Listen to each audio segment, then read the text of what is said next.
खिते थे। महाराजा हरि सिंह जी की रियासत के मुल्क के 3 हिस्से थे, 3 की बजाय भी 6 थे। जम्मू कश्मीर, लद्दाख, पीओके, गिलगित और बल्टिस्तान, और 6 के 6 खितों की अपनी अपनी एस्पायरेशंस और मांगे हैं। और अगर लद्दाख किसी वजह से गुमराह हो गया, भारतीय जनता पार्टी के चुंगल में फंस गया 5 अगस्त 2019 को, लेकिन आज तो लद्दाख रियासत के दर्जे की वापसी, जम्मू कश्मीर में शामिल होने के लिए आर्टिकल 370 की वापसी चाहता है और अपने गुनाह को कबूल कर रहे हैं तमाम लद्दाख LAB के नेता और करगिल डेमोक्रेटिक अलायंस के नेता। और सोनम वांगचुक ने भी खुद महसूस किया कि बहुत बड़ी भूल हो गई जब आर्टिकल 370 को हटाया गया और हमने उसका जश्न मनाया। तो इसमें, और सबसे बड़ी बात तो यह है, एक घर में हम 3 भाई हैं, बड़ा भाई जम्मू है, कश्मीर है, लद्दाख है, छोटा भाई अगर कुछ ऐसा कर जाए, और अब उसके ऊपर मैंने ये भी सुना है कि सज्जाद लोन उमर अब्दुल्ला के ऊपर कटाक्ष कर रहा है। तो मेरा यहाँ तक ये कहना है कि नेशनल कॉन्फ्रेंस भी चाहती है कि सोनम वांगचुक को रिहा किया जाए, और उससे पहले मिशन स्टेटहुड ये चाहता है कि सोनम वांगचुक के ऊपर नेशनल सिक्योरिटी एक्ट को हटाया जाए और CBI की या NIA की इंक्वायरी करवाई जाए। क्यों? क्योंकि इतना बड़ा देशभक्त पीस लविंग इलाके को आपने पाकिस्तान के साथ जोड़ दिया, आपने चाइना के साथ जोड़ दिया और ये बोल दिया कि सोनम वांगचुक के ताल्लुकात पाकिस्तान के साथ हैं। और अगर इतना बड़ा इल्ज़ाम लगाया है तो NIA की इंक्वायरी करवाइए, CBI की इंक्वायरी करवाइए, ताकि वो जो 4 मासूम लोगों की जानें गई हैं, 100 से ज़्यादा घायल हो गए, उसमें एक करगिल जंग में जो जंग लड़ा था पाकिस्तान के खिलाफ, वो भी शहीद हो गया।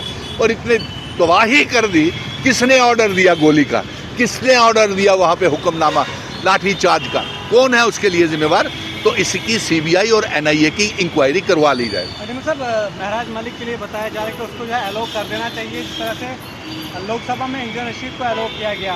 आपको क्या लगता है, महराज मलिक को असेंबली सेशन में अलाउ करना चाहिए अपने कांस्टिट्यूंसी को रिप्रेजेंट करने के लिए? देखिए, मैं यहाँ तक पत्रकार मित्रों को, आज सुबह से ही प्रेस क्लब में मेरे साथ ये बात हो रही थी, तो मैंने उन्हें पहले ही कह दिया कि सोनम वांगचुक और महराज मलिक, हजरत बल के अंदर एम्बुलम लगाना, ये 3 बहुत बड़ी साजिश है भारतीय जनता पार्टी की। उस समय जबकि जम्मू कश्मीर, लद्दाख जल रहा है, कश्मीर रो रहा है और जम्मू परेशान है, और तीनों खित्तों से रियासत के दर्जे की वापसी की आवाज़ आ रही है, आर्टिकल 370 की मांग की जा रही है, अपनी विरासत को, पहचान को बचाने की मांग की जा रही है। ऐसे में सोनम वांगचुक के ऊपर NSA लगा करके जोधपुर जेल में भेज देना और महराज मलिक के ऊपर पब्लिक सेफ्टी एक्ट लगा करके उसे कठुआ की जेल में भेज देना, और साथ में उसके साथ साथ ये ऐसे हालात वहाँ पे डोडा, किश्तवाड़, भद्रवाह में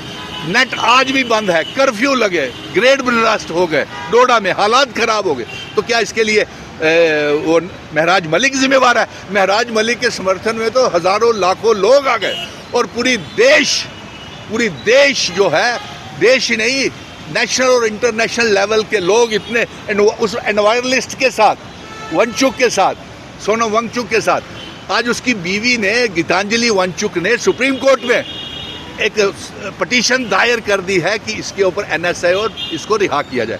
और हम चीफ जस्टिस ऑफ इंडिया साहब से कहेंगे कि जनाब, ये सारी की सारी जो ज़मीन तैयार की जा रही है, ये 10 तारीख को जो रियासत के दर्जे की हेयरिंग है सुप्रीम कोर्ट में, ये उसके तहत ज़मीन तैयार करके हमें रियासत नहीं देना चाहते हैं। महराज मलिक को असेंबली सेशन में इजाज़त मिलनी चाहिए। यस, महराज मलिक को असेंबली में सेशन मिलनी चाहिए, क्योंकि अभी उसका जो उसके ऊपर इल्ज़ाम लगाए गए हैं वो अभी साबित नहीं हुए हैं।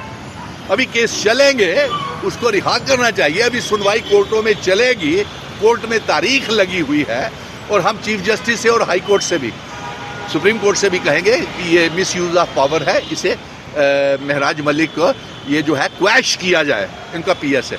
और साथ में हम ये भी मांग करेंगे कि हमारे रियासत का दर्जा, जो राज्यसभा की 4 सीटों के ऊपर चुनाव हो रहे हैं, जो आप पत्रकार मित्र मुझसे पूछ रहे हैं, तो उसमें फिर से भारतीय जनता पार्टी सूत्रों के मुताबिक हॉर्स ट्रेडिंग, खरीद फरोख्त करने की कोशिश कर रही है।